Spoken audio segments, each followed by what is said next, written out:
Assalamualaikum warahmatullahi wabarakatuh. Nama saya Cecep Muhammad Nasruddin dari kelas A40.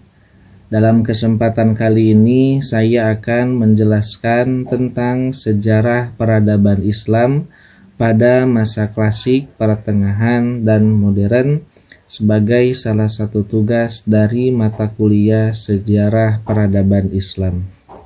Langsung saja pada pembahasannya. Sejarah peradaban Islam merupakan perjalanan panjang yang dimulai sejak masa awal penyebaran agama Islam hingga saat ini.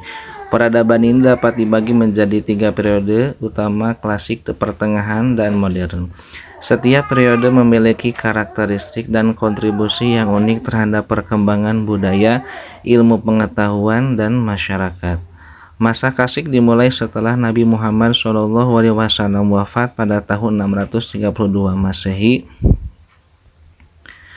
Pada periode ini, Islam menyebar dengan cepat ke berbagai wilayah, termasuk Jazirah Arab, Persia, Mesopotamia, dan bagian-bagian Afrika Utara.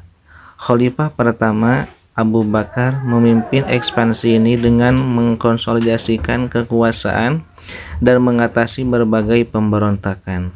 Di bawah kepemimpinan Umar bin Khattab, wilayah kekuasaan Islam meluas hingga wilayah Bizantium dan Persia. Salah satu pencapaian penting pada masa klasik adalah pembentukan sistem pemerintahan dan administrasi yang efisien. Khalifah Umar memperkenalkan berbagai termasuk pengumpulan pajak dan pembentukan sistem.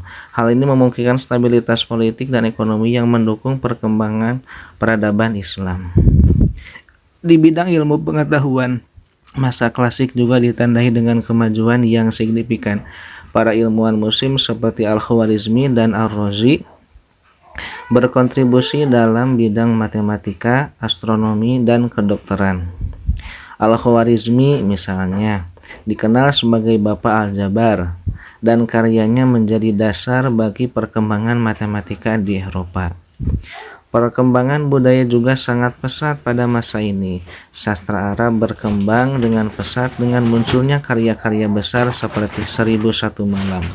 Selain itu, arsitektur Islam mulai berkembang, terlihat dari pembangunan masjid-masjid Megah, Masjid Agung Damaskus, dan Masjid Al-Haram di Mekah. Memasuki masa pertengahan, peradaban Islam mengalami tantangan besar. Pada abad ke-11, munculnya berbagai dinasti dan kerajaan kecil menyebabkan fragmentasi politik. Meskipun demikian, periode ini juga menyaksikan kemajuan dalam bidang ilmu pengetahuan dan seni.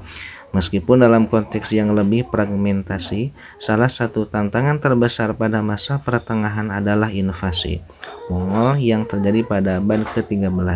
Penaklukan ini menyebabkan keruntuhan Baghdad pada tahun 1258 yang merupakan pusat kebudayaan dan ilmu pengetahuan Islam. Banyak karya ilmiah dan perpustakaan yang hancur, mengakibatkan hilangnya banyak pengetahuan yang telah dikembangkan selama masa klasik.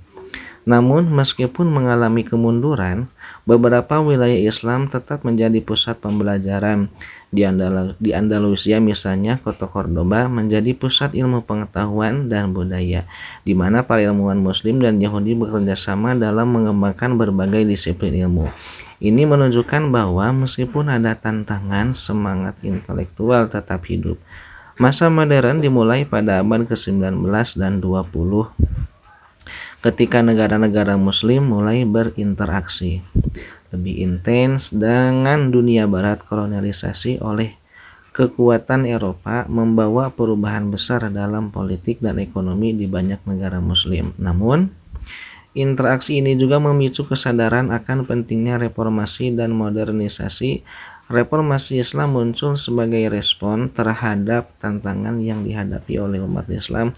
Tokoh-tokoh seperti Jamaluddin Al-Ghani dan Muhammad Abduh mendorong pemikiran kritis dan pembaruan dalam pemahaman Islam. Mereka menekankan pentingnya pendidikan dan ilmu pengetahuan sebagai kunci untuk menghadapi tantangan zaman. Di abad ke-20, banyak negara muslim meraih kemerdekaan dari penjajahan. Proses ini seringkali diiringi dengan untuk menentukan identitas nasional dan hubungan dengan tradisi Islam. Negara-negara seperti Mesir, Turki, dan Indonesia menjadi contoh bagaimana peradaban Islam beradaptasi dengan konteks modern. Perkembangan teknologi dan komunikasi di era modern juga membawa dampak besar bagi peradaban Islam. Internet dan media sosial memungkinkan penyebaran informasi dan ide-ide baru dengan cepat. Ini menciptakan ruang bagi diskusi dan dialog antar budaya yang sebelumnya tidak mungkin dilakukan. Namun, tantangan tetap ada. Isu-isu seperti ekstremisme, konflik sektarian, dan ketidakadilan sosial menjadi tantangan besar bagi umat Islam di seluruh dunia. Banyak pemimpin dan intelektual Muslim berusaha untuk mengatasi masalah ini dengan pendekatan yang lebih inklusif dan damai. Peradaban Islam saat ini juga semakin terintegrasi dengan dunia global. Umat Islam di berbagai belahan dunia berkontribusi dalam berbagai, termasuk sains, teknologi, seni, dan ekonomi. Ini menunjukkan bahwa meskipun peradaban Islam telah melalui berbagai tantangan, semangat untuk berkembang dan berkontribusi tetap ada. Secara keseluruhan, sejarah peradaban Islam adalah kisah tentang kemajuan, tantangan, dan adaptasi. Dari masa klasik yang penuh dengan pencapaian, melalui masa pertengahan hingga masa modern yang ditandai dengan interaksi global, peradaban Islam terus bertransformasi dan berkontribusi pada peradaban dunia.